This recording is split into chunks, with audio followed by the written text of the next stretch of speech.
Matthew McConaughey isn't just the chill guy in a Lincoln commercial or the all right. meme machine. He's actually the walking blueprint of divine masculine energy. And most people have no idea. See, when people hear divine masculine, they instantly picture some hyper-alpha gym bro barking orders or a corporate dude crushing spreadsheets with zero emotions. So when they look at McConaughey, who's all about slow-talking wisdom, emotional presence, and soul-level chill, they think he's just being weirdly philosophical or low-key stoned. But that's where they're totally off. Divine masculine isn't about being loud, aggressive, or controlling. It's about grounded presence, purpose, protection, and unwavering calm. And Matthew McConaughey? He lives in that energy. From how he carries himself to the way he leads with vision and heart, he doesn't just play roles. He embodies a frequency. And the wildest part? He's mastered both power and surrender without losing his edge. In this video, we're breaking down how McConaughey's entire vibe is the divine masculine done right, and why it's way more attractive, magnetic, and rare than people realize. Let's be real. Most people think Matthew McConaughey is just vibes. Like, the chill Texas guy who lucked into fame, said, All right. and somehow got stuck in a car commercial forever. He's meme material. He's background noise. He's a walking wink and a weird metaphor. And honestly, he leans into it. McConaughey doesn't go out of his way to correct the narrative. He lets people think he's just coasting on charisma and southern charm. He speaks in riddles. He shows up barefoot to interviews. He lets you think he's just that guy. So when people hear that McConaughey starts every single day by voice recording his thoughts and dreams, listen to me very carefully. By age 25, you should be old enough to realize this. Most people never understand number 6 until they're 40. 1. Life is 100% better when no one knows anything about you. 2. You shouldn't take advice from people who are not where you want to be in life. they're shook. Wait, that guy? Journaling into an iPhone like some manifestation coach? Exactly. This isn't just some quirky habit. It's not a one-time thing he did during his green lights era. He's been doing it for decades, quietly, without social media content to prove it. You're gonna find themes of how you think and how you feel mentally in your here, and it's gonna tell you a lot about yourself. So take that journey. Hop on the left lane, put the pedal to the metal. Don't be afraid to pull the pin out. And where the entire misconception breaks. Because someone who takes the time, every morning, to track their subconscious, that's not chaos. That's clarity. That's not randomness. That's ritual. And that's where the real McConaughey shows up. People associate divine masculine energy with being stoic or forceful, action-heavy, result-obsessed. But that's the wounded masculine. The divine masculine is about structure, presence, awareness. It's about creating internal space before making external moves. McConaughey's recordings are exactly that. A space to observe before reacting. A moment to anchor in truth before projecting onto the world. That's not lazy. That's leadership of the self. And the fact that he's never made it a public-facing thing makes it even more powerful. He doesn't need you to know about it for it to be real. It's not branded. It's sacred. And sacred energy doesn't perform. It builds frequency in private. I do the audio version. I performed it myself, which was a hoot to do. I'd obviously read the book while writing it, but I had a great time doing the audio version. To perform all the characters in it and all the places I've been around the world was a lot of fun to do. So if you're wondering how he always seems calm, centered, and slightly on a different plane, this is why. Because while most people wake up and scroll chaos, McConaughey is literally listening to his soul speak. And once you know that, it becomes clear. McConaughey isn't just a chill dude. He's been doing deep, energetic work under the radar for decades, and this one habit proves it. Next, let's talk about the moment he low-key dropped a spiritual TED Talk during the Oscars. Let's be real. Most actors win an Oscar and say thank you to their agent, their family, maybe God, and bounce. It's expected. It's safe. It's low-key boring. But when Matthew McConaughey won Best Actor for Dallas Buyers Club, Two things, about 3 things to my account that I need each day. One of them is something to look up to, another is something to look forward to, and another is someone to chase. First off, I want to thank God, because that's who I look up to. He's graced my life with opportunities that I know are not of my hand or any other human hand. he stood up on that stage and basically dropped a TED Talk. He didn't just thank people. He delivered a full-blown life philosophy, wrapped in a speech that had zero chill and 100% purpose. And that's where the hot take comes in. Matthew McConaughey's Oscar speech wasn't just iconic. It was a public download of divine masculine consciousness, and no one even noticed. Here's the part people always quote. There's a few things I need each day. One is something to look up to, another is something to look forward to, and another is someone to chase. That's not just poetic, that's structure, that's spiritual hierarchy. He's not just vibing, he's mapping his personal alignment. This wasn't just a flex, this was a frequency shift. Most people heard it and thought, whoa, that's deep, then scrolled on. But what McConaughey did on that stage was rare. He used his biggest public moment not to hype himself, but to anchor truth. That is divine masculine energy in pure form, not performative, not preachy, just presence and purpose, loud and clear. My hero. That's who I chase. This person comes up and says, who's your hero? I said, I thought about it. You know who it is? I said, it's me in 10 years. So I turned 25, 10 years later. That same person comes to me and goes, so are you a hero? And I was like, not even close. No. She said, why? I said, because my hero is me at 35.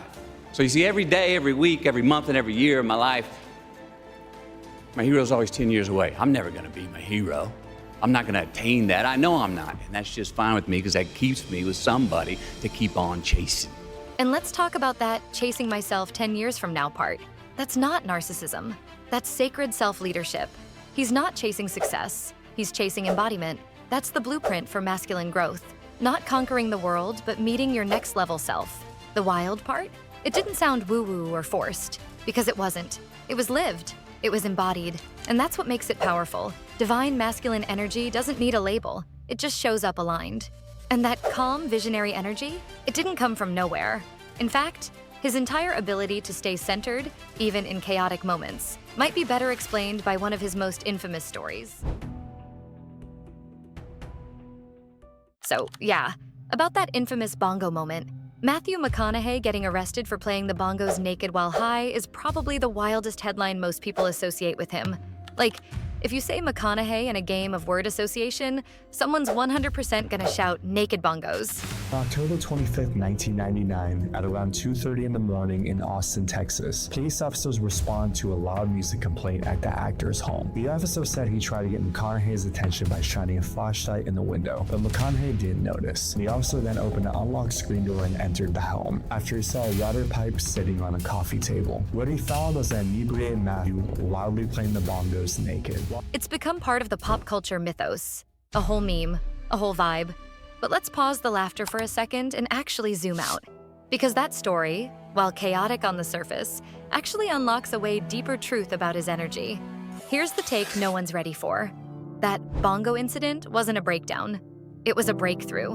In a society that polices masculinity with rigidity, telling men to be composed, stoic, unemotional, McConaughey literally did the opposite.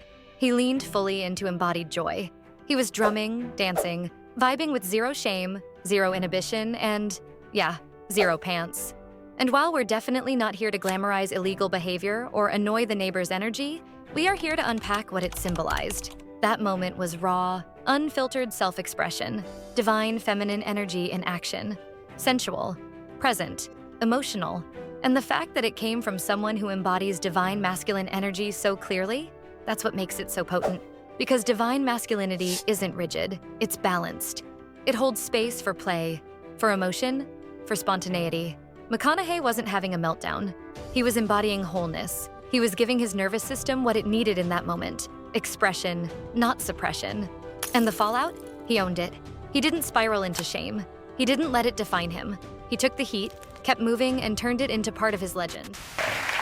Was it like 6 months ago you were arrested?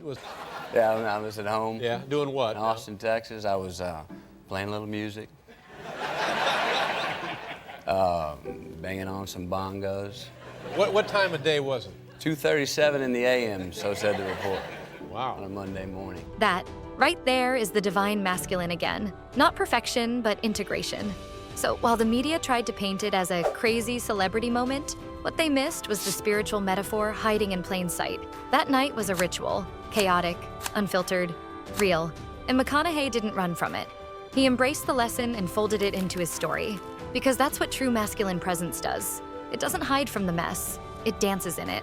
And if you think that was the only time he embraced his inner chaos for the sake of higher alignment, just wait until you hear about his journaling practice. Let's talk about journaling. Not the TikTok aesthetic kind with mood trackers and pastel pens. We're talking decades of emotional rawness, 30-plus volumes deep. That's Matthew McConaughey's inner archive. All right. Greenlight's journal. Throughout this journal, I've written prompts, all right? Things to nudge, guide, challenge, and basically ride shotgun with you as you tell your tale on these pages. In this journal, you will get to know yourself better. And who better to get to know? In the meantime and all times, just keep living and let's catch some more green lights. And here's where the whole narrative flips again. Because journaling isn't just nice or helpful. It's a sacred practice, especially for men raised in a culture that conditions them not to reflect, not to feel, not to pause. McConaughey filling journal after journal is him literally breaking a generational cycle. Let's be real. Most dudes are taught to push it down, numb it out, or turn every emotion into either anger or productivity. But what happens when a man sits with his thoughts, tracks his patterns, explores his fears, and documents his inner world with zero audience in mind? You get someone anchored, grounded, sovereign. McConaughey's 30-plus journals aren't just a hobby. They're evidence of an internal devotion. He's been coding his psyche, mapping his soul, and processing his shadow for decades. You've been keeping a journal for 36 years?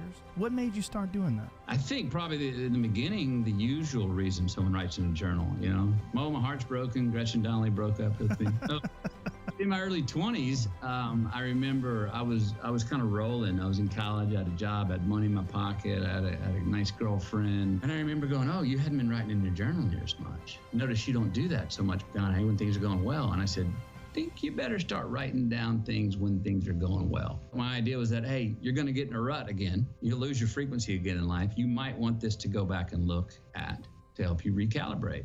And that proved to be true. And the wildest part? He wasn't doing it for a memoir, a movie, or a brand. It was private, unseen, which makes it powerful.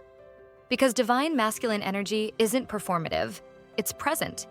It's quiet mastery. It's doing the hard, unseen inner work so that your outer world doesn't spin you around. These journals laid the foundation for green lights, sure. But that book wasn't a flex. It was a transmission. The product of thousands of pages of spiritual data collection. The masculine urge to build, structured into something reflective instead of reactive.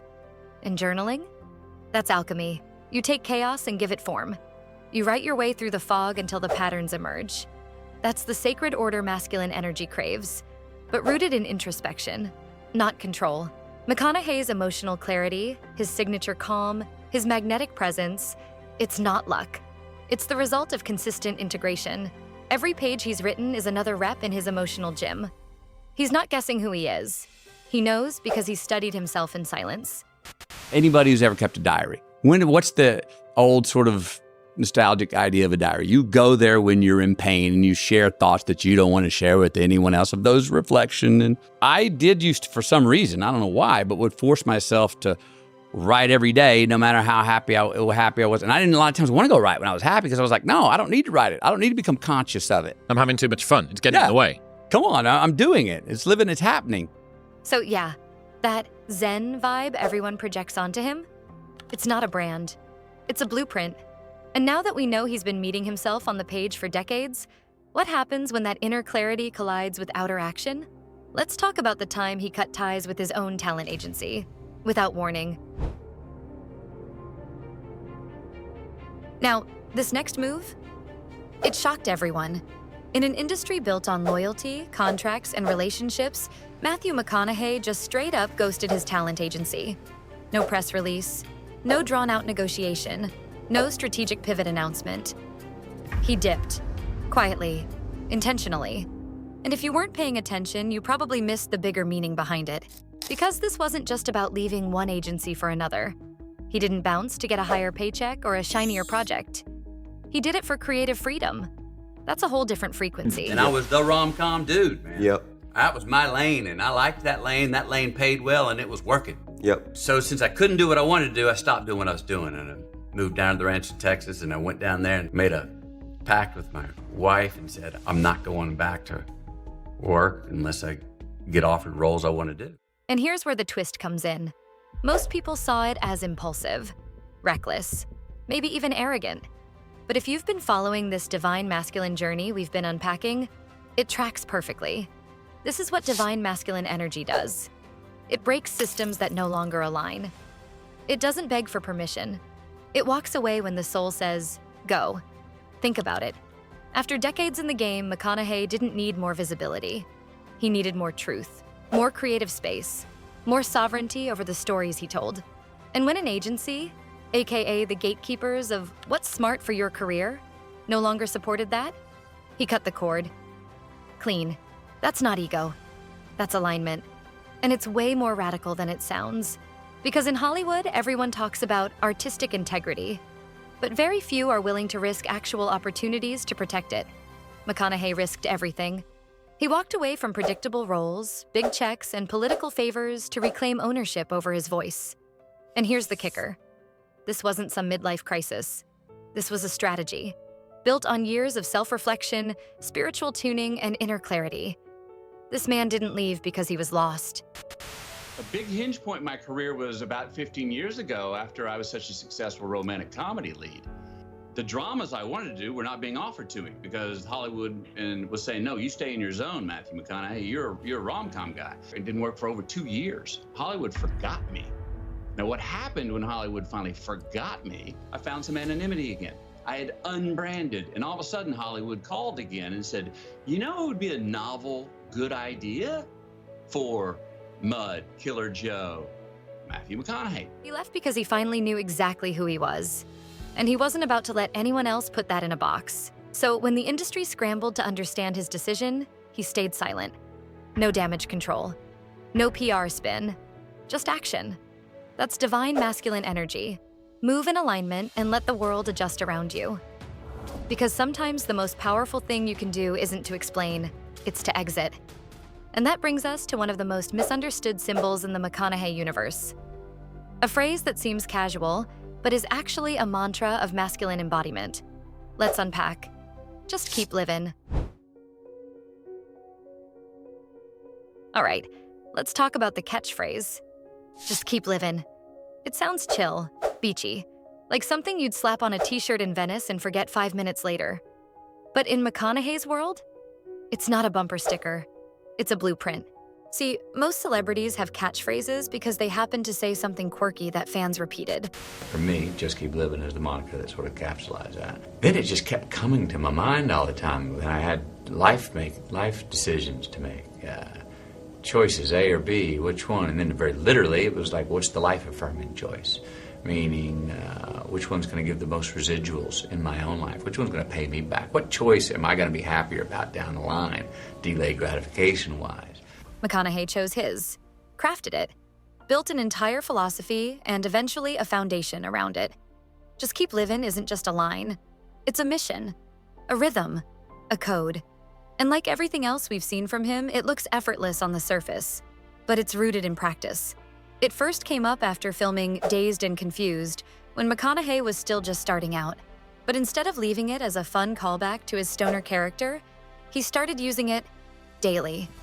To ground himself, to center his choices, to remind himself that life is more than scripts and success. Here's what makes it divine masculine energy in disguise. Just keep living isn't about grind culture or forcing outcomes. It's about surrender without passivity. It's trust paired with direction. It holds both masculine steadiness and feminine flow in one line, anchoring into presence while staying open to change. Because McConaughey's whole vibe isn't about controlling life. It's about dancing with it, moving through chaos with purpose, letting moments teach you but not define you. That's what just keep living actually means. Keep showing up. Keep evolving. Keep choosing growth, even when it's uncomfortable. And he didn't just say it, he lived it. Through career pivots, family challenges, spiritual exploration, creative risk, this phrase became his daily reminder to stay present, to breathe through the plot twists, to lead himself through uncertainty instead of waiting for the path to be clear. Even now, with all the fame and legacy, he doesn't toss it out like a meme. He still ends interviews with it. He prints it on merch that funds youth mentorship programs. It's not for branding, it's for building. It's how he shows up, how he leads, and how he aligns. So while everyone else thinks Just Keep Livin' is McConaughey being McConaughey, what they're actually hearing is a man anchoring into divine masculine presence in real time. And now that we've unpacked all the layers, his habits, choices, and codes, the big question becomes, what else about McConaughey's vibes is actually ancient masculine wisdom in disguise? Let's go back and look at what you were doing. Oh, man, I had Augmentino scrolls. I was on them every day. I had some discipline where I was checking in with myself. You were saying thank you, God, before you went to bed each night. You were appreciating more. You were pointing out beautiful things and not taking them for granted. And so I found a list of things. Car commercials. He's been quietly living as a whole embodiment of divine masculine energy, journaling daily, dropping coded wisdom in Oscar speeches, owning his chaos, and walking away from Hollywood norms without flinching. The hot take? McConaughey isn't deep by accident. He's engineered it. From his mantras to his career moves, he's built a life rooted in presence, purpose, and energetic integrity. And he doesn't need to label it divine masculine for it to be exactly that. And the broader takeaway? Real masculine energy doesn't shout. It anchors. It doesn't chase. It chooses. And when you see someone fully embody that without needing to explain it, that's rare. That's magnetic. That's power. So the next time you see McConaughey leaning back in a Lincoln, remember, he's not coasting. He's cruising in complete energetic alignment. Final mic drop? Matthew McConaughey didn't just master the vibe. He became the frequency.